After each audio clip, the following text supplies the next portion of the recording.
Memasuki minggu ketiga work from home, kita mulai menyaksikan suasana yang berbeda. Sekarang pandemi sudah semakin jelas, korban semakin banyak, dan kita marah, kita sedih, dan kita berpikir dengan marah-marah maka alat proteksi diri untuk para dokter akan datang. Dengan marah-marah kita mengharapkan maka pemerintah akan melakukan lockdown barangkali. Atau dengan marah-marah kita mengatakan barangkali kita harapkan vaksin akan ditemukan dan keluarga kita akan selamat. Nyatanya ini belum datang-datang dan kita harus merubah cara berpikir kita. Karena inilah yang diperkenalkan oleh Kübler-Ross sebagai the cycle of grief atau grief cycle. Siklus kepedihan atau siklus kesusahan yang dialami oleh semua orang. Tahap pertama disebut sebagai denying. Semua bangsa-bangsa menyangkal. Pemimpin kita, pemimpin Amerika Serikat, pemimpin Eropa, semua menyangkal.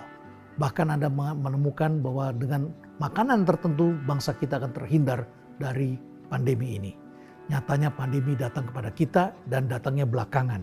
Bangsa lain sudah lebih baik, kita kemudian menderita. Jadi tahap pertama semua bangsa memang menyangkal, deny.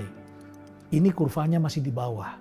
Tetapi kemudian perlahan-lahan ini akan mengangkat emosi kita. Emosi kita menjadi berlebihan, bergejolak. Kita mulai marah-marah, anger. Kita melihat para YouTuber beberapa orang merasa lebih hebat dan dengan marah-marah kita pikir kita bisa menyelesaikan semua persoalan. Nyatanya tidak bisa. Kalau marah-marah tidak bisa dan kemudian dia menghadapi sandungan-sandungan, kurvanya mulai turun. Dan dia mulai menghadapi apa yang disebut sebagai bargaining. Dia mulai minta maaf, dia mulai mengendalikan dirinya. Tetapi hatinya masih marah itu. Dan kalau masih terus terjadi, maka kita akan masuk ke cycle berikutnya lagi. Turun ke bawah emosi kita. Yaitu memasuki tahap yang disebut depresi seperti yang Anda baca ciri-cirinya di Google. Dan ketika depresi ini, kemudian manusia sebetulnya lebih pasif. Udah diam, gak bisa diapa-apain juga ternyata. Tapi tahap berikutnya adalah manusia mulai bisa menerima. Toh waktu sudah berjalan cukup panjang dan lama-lama manusia lebih beradaptasi, ternyata belum teratasi. Atau barangkali vaksinnya kita harapkan sudah bisa ditemukan. Nah, ketika kita mulai bisa menerima, maka kita akan bisa memasuki hidup yang lebih bermakna. Meaningful life. Gimana caranya?